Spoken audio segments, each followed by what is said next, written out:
Queridos hermanos, continuamos con las clases de eclesiología. Nos adentramos en el capítulo 2, en el capítulo 2, donde vamos a ver y estudiar lo que es la naturaleza de la iglesia. O sea, para qué está, para qué existe, quiénes somos nosotros dentro de la iglesia. Vamos a encontrar la definición de la iglesia y eso es una cosa preciosa, porque en el fondo para eso son estas clases, para saber quién soy yo, qué hago yo dentro de la iglesia, cuál es mi función, y bueno, eso vamos a analizarlo.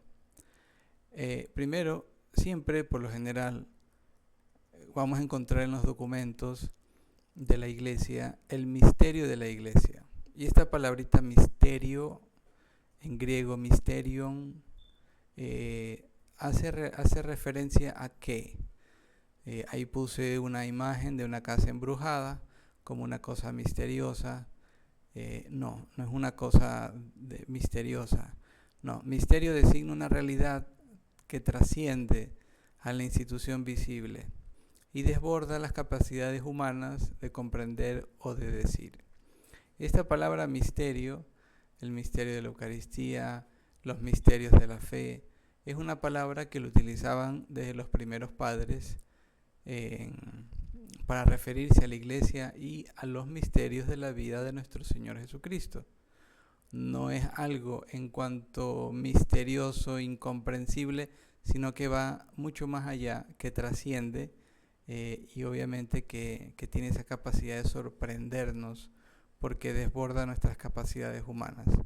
Estamos delante de Jesucristo, del Hijo de Dios, y por lo tanto tenemos que acercarnos con mucho respeto a Dios, a ese misterio divino, ¿no? Del que la iglesia hace parte, porque es su cuerpo.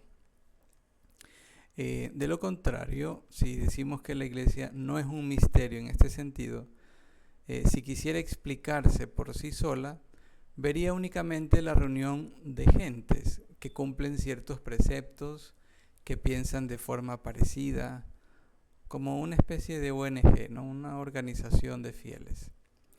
Hay una característica, es característico de la iglesia ser a la vez. Esto es muy importante tenerlo siempre, este binomio, siempre en la punta de la lengua, porque si no podemos caer en los extremos y no es voluntad de Dios que caigamos en los extremos.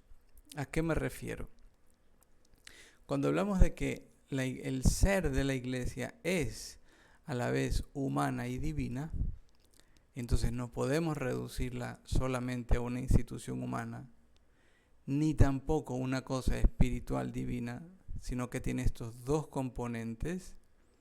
Es visible y dotada de elementos invisibles, presente en el mundo, pero es peregrina hacia la vida eterna. Contiene órganos jerárquicos que se ven, que se palpan, las autoridades visibles, pero al mismo tiempo es cuerpo místico de Cristo, o sea, va más allá de una institución humana. Es una asamblea visible y una comunidad espiritual. Iglesia terrestre, iglesia de bienes espirituales. Ahora, está la flecha y dice, forman una única realidad compleja. Se compenetran integrada de un elemento humano y otro divino. Esto es muy importante que nosotros que estamos estudiando y que queremos ser buenos cristianos, hijos de Dios, lo tengamos en cuenta, porque podemos hablar de la iglesia como si si nos referimos a una cosa o a algo a lo que nosotros no hacemos parte o a lo que hacen parte ciertas personas, pero únicamente mundanas, ¿no? Es que la iglesia dice, hace, prohíbe, tal. A ver, hay una parte humana que Cristo ha dejado y hay una parte divina porque la iglesia es un proyecto trinitario, acuérdense. Nacido del Padre, constituido por Jesucristo, manifestado por el Espíritu Santo. Entonces, forman una única realidad compleja. Se compenetran y se integrada de un elemento humano y otro divino. Por eso tenemos que, cuando hablamos de la iglesia, cuando vemos al Papa, a los obispos, cuando vemos la jerarquía, cuando vemos nuestra vida de fieles laicos, siempre tenemos que tener un ojo humano y un ojo divino. No puede pensar dónde comienza lo divino y dónde termina lo humano. Es que nuestra vida es una sola. Nosotros somos hijos de Dios, es humano y divino. ¿Y cuál es la semejanza para darnos cuenta de todo esto? La encarnación, el Hijo de Dios. Dice al final de la diapositiva, pero de suerte que en ella lo humano está ordenado y subordinado a lo divino, lo visible a lo invisible, lo presente a la ciudad futura. Un ejemplo sencillo, cuando celebramos la Eucaristía hace la iglesia, estamos delante de un rito que se ve, que se palpa, que tiene alguien que preside, ¿no? Pero es un signo de algo que va muchísimo más allá, que nos desborda, es totalmente trascendental. Es entrar en el Calvario, en la resurrección, en la ascensión del Señor, en esa última cena. O sea, está el componente humano y está obviamente siempre el componente divino, ¿no? Ahora, el misterio que encuentra su punto adecuado en el misterio de la encarnación del Verbo. O sea, el misterio de la iglesia, del que estamos hablando, esta realidad que nos desborda porque es trascendental, ¿no? Que no puede explicarse totalmente por nuestra cabecita, encuentra su ejemplo adecuado en el misterio de la encarnación del Hijo de Dios. Cuando Dios se encarna, la santísima humanidad de Cristo es realmente Dios y es verdadero hombre a la vez, ¿sí? Y esto es hermoso porque uno contempla a Jesucristo y dice, ¿qué parte de Jesús es simplemente humana y qué parte de Jesús es simplemente divina? A la humanidad de Cristo es la humanidad del Hijo de Dios, ¿eh? O sea, es la carne del Hijo de Dios, la carne de Dios. Entonces, ese misterio que, si no fuera por la revelación mismo de Dios, que nos dice la segunda persona de la Santísima Trinidad se encarna, se hace hombre, Dios hecho hombre. Claro, esto no está en nuestras capacidades para entenderlo como 2 más 2 es 4, pero nos acercamos al misterio y obviamente que al no entenderlo totalmente, pero sí entendemos que esa doble dimensión humana y divina en Cristo está. Lo mismo en su iglesia. Hay unas imágenes que se presentan en la Sagrada Escritura que revelan el misterio de la iglesia. Por ejemplo, Jesús emplea una pedagogía semejante a la de las parábolas. El concilio recoge de la Sagrada Escritura muchas de estas imágenes. Por ejemplo, cuando Jesucristo habla del redil, del rebaño de Dios, del campo y la viña, de la edificación de Dios, cuando San Pablo habla de la esposa, cuando Jesús habla del novio, etcétera, etcétera. O sea, hay un sinnúmero de referencias a las que el Señor hace para referirse a la iglesia, ¿no? De una manera pues muy sencilla, ¿no? Pero vamos a revisar 3 que más elaboradas y descriptivas, alusivas a las 3 personas de la Santísima Trinidad, que la iglesia misma ha ido desarrollando, sobre todo a partir del Concilio Vaticano II.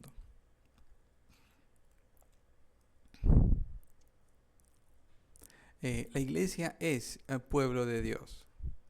Cuando decimos pueblo de Dios, es una imagen que ya la tenemos desde el Antiguo Testamento.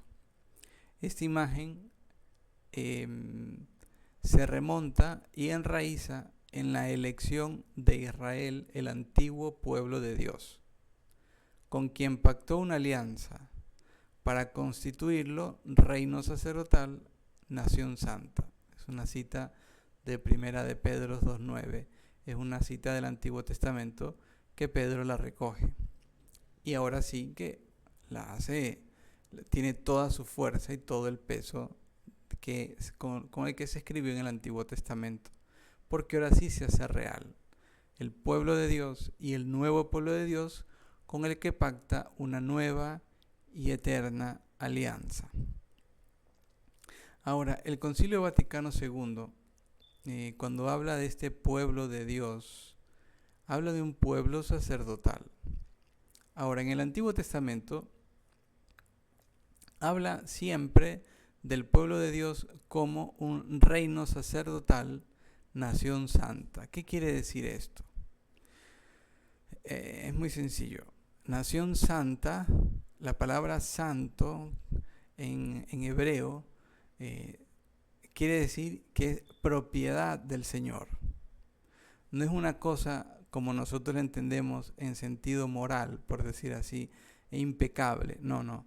Nación santa es porque es una nación reservada para el Señor.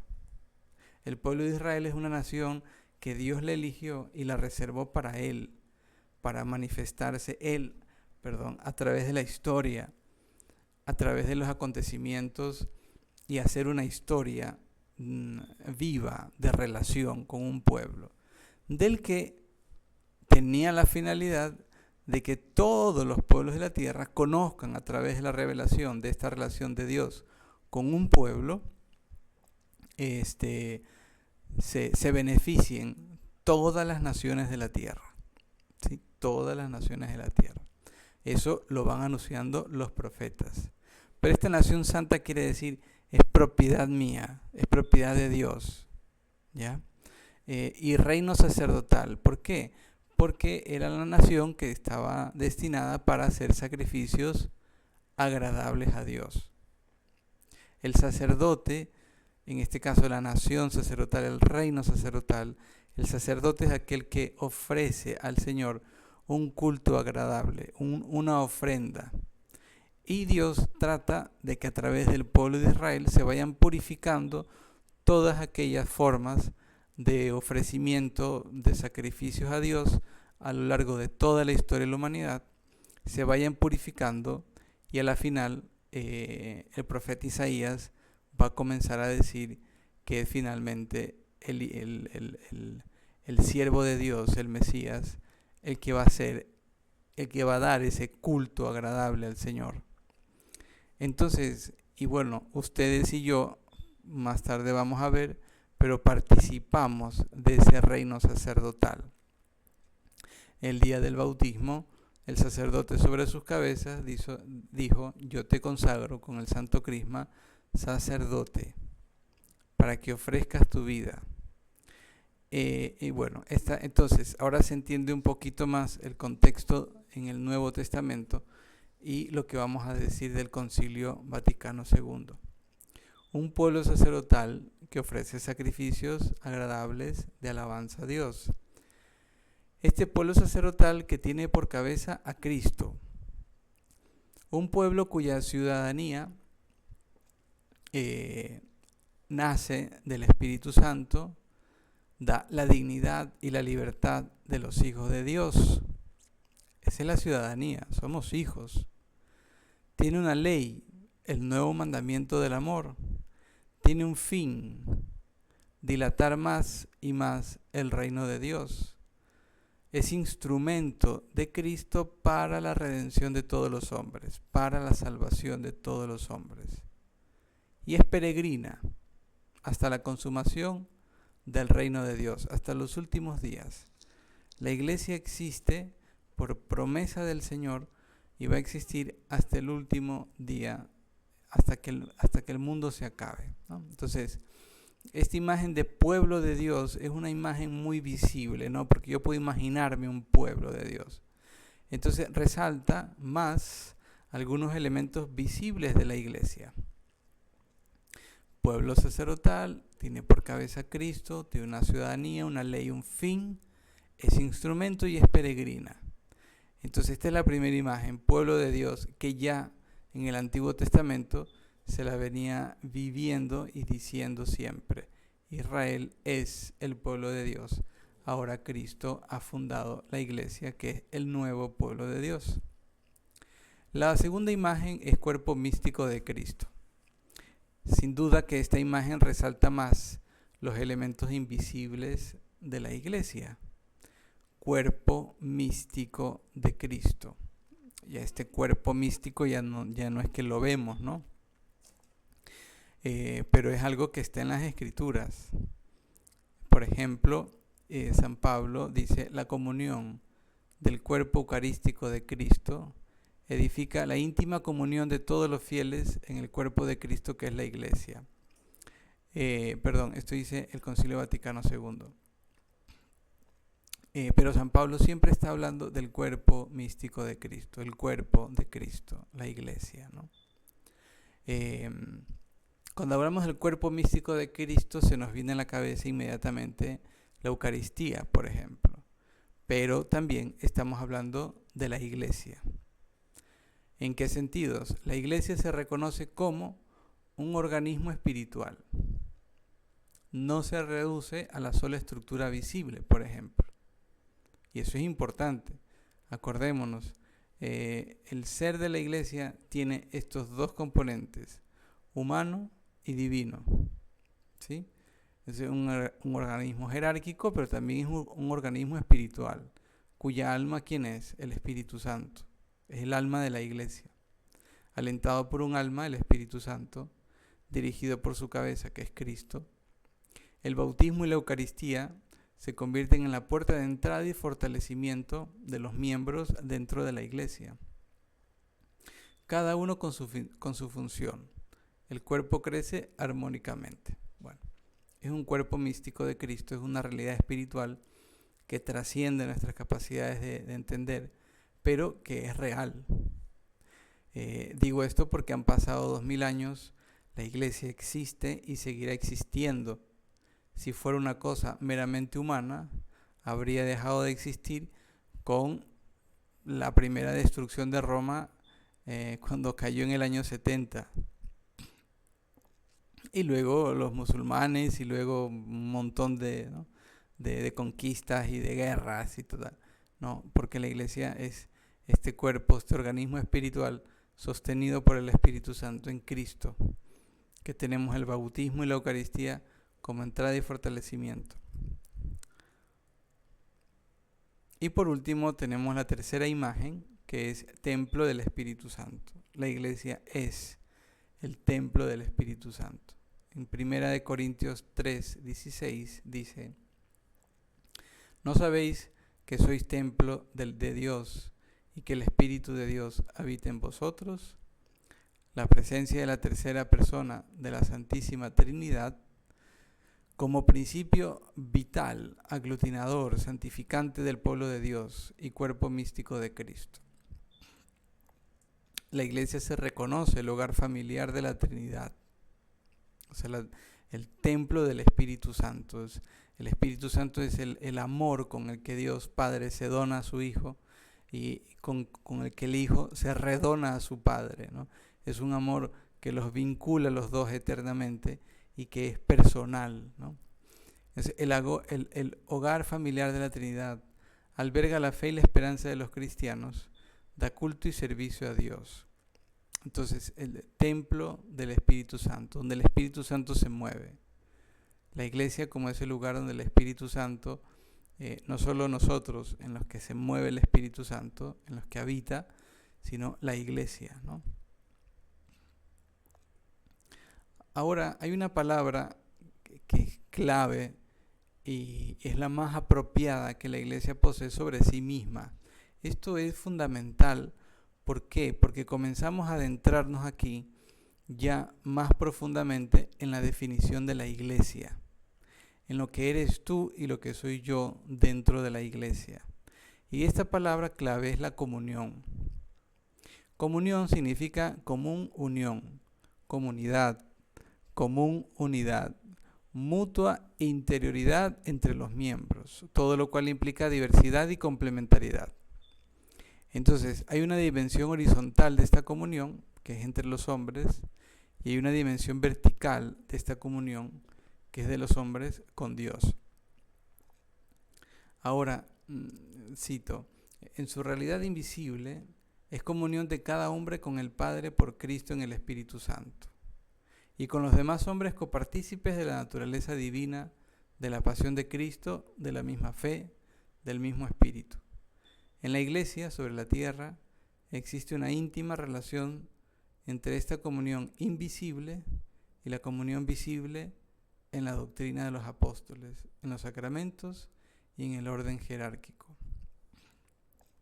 Ahora, esta comunión que existe, que es la Iglesia, tiene ciertos aspectos. Uno dice, a ver, ¿qué aspectos de la comunión eclesial en la Iglesia podemos palpar? La comunión de los santos. La comunión de los santos, importante esta definición, es pregunta de examen. Intercomunicación de los bienes salvíficos divinos entre los fieles de la tierra y también con los del cielo y del purgatorio.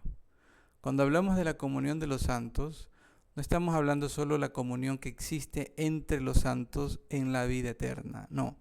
Estamos hablando de la comunión de los que existen en la iglesia triunfante, en los que están en el cielo, la iglesia purgante, la que está en el purgatorio, y la iglesia terrena, la que estamos aquí, o peregrina. La comunión entre nosotros, la iglesia peregrina, con la iglesia purgante y la iglesia triunfante, es la comunión de los santos. Por eso cuando en la misa rezamos el credo y decimos, creo en la comunión de los santos, estamos hablando de una realidad que excede totalmente nuestras capacidades de sabernos acompañados, no solo de mi familia, de mi comunidad, de mi parroquia, sino de todos los fieles de la iglesia peregrina aquí en la tierra. Cuando los de China rezan por los de aquí de Ecuador, cuando los de Ecuador rezan por lo que está pasando en otras partes del mundo. Esta comunión, este intercambio de bienes salvíficos, de fe, de esperanza, de caridad, de gracia, ¿no? Y cuando pedimos por las almas del purgatorio, y cuando pedimos la ayuda al cielo, y el cielo nos ayuda, o sea, es una comunión mucho más amplia de lo que a veces podemos tener en nuestra cabecita. Es una comunión orgánica porque la complementariedad que existe en las diversas vocaciones y condiciones de vida, ministerios, carismas y responsabilidades de la iglesia. Es una comunión entre la jerarquía, los fieles, religiosos, sacerdotes. Estamos para la comunión. Una comunión misionera, a todos nos corresponde esta participación y corresponsabilidad de los miembros en la misión de Cristo en la iglesia.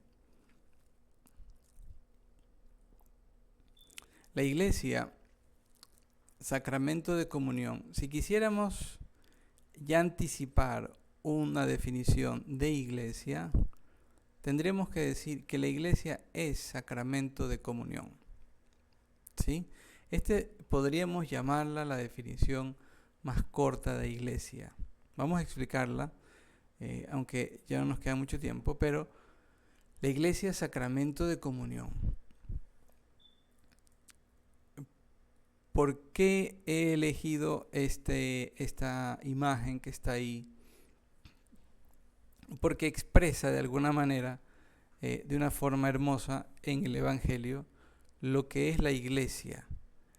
La iglesia hace visible la comunión de los hombres con Dios.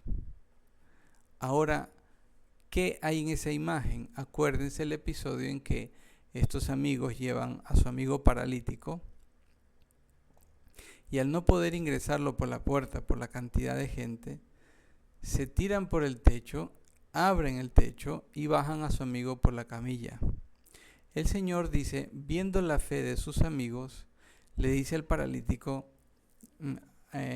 tus pecados te son perdonados, levántate, toma tu camilla y anda.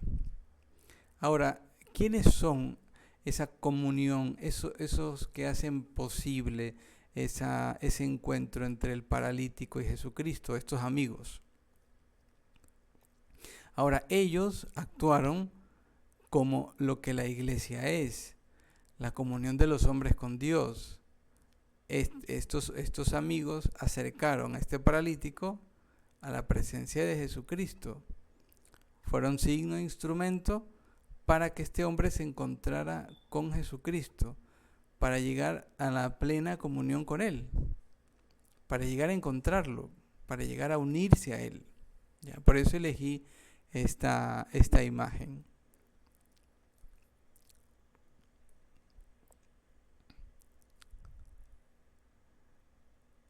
Luego, la iglesia, comunión, sacramento, son conceptos vinculados entre sí, si es más, son inseparables. Comunión, sacramento. Entonces la iglesia es el signo e instrumento visible tanto de la salvación y del reino de Dios. Recapitulando lo que hemos visto en el capítulo anterior, la iglesia es signo e instrumento visible. Cuando decimos signo e instrumento visible, ya estamos refiriéndonos a cierta parte de lo que es la definición de sacramento. Porque cuando hablamos de sacramentos de la iglesia, por ejemplo, la Eucaristía, siempre tenemos una parte visible que es el pan y el vino, por ejemplo, que son las palabras que salen de la boca del sacerdote. Es algo que yo escucho, algo que yo veo. Ese signo, instrumento visible, a eso se llama parte de la definición de sacramento, de salvación y del reino de Dios. La iglesia es sacramento universal de salvación. ¿Para qué está la iglesia?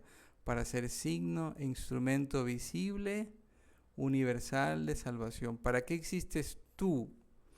Yo existo para ser sacramento universal de salvación.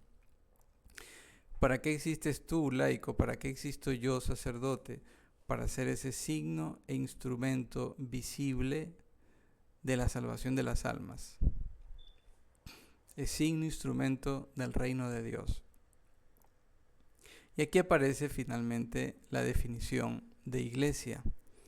La iglesia es el sacramento de la comunión de los hombres con Dios y entre sí por Cristo en el Espíritu Santo. Esta es la definición que tenemos que sabernos de memoria, porque es lo que va a definir nuestra vida.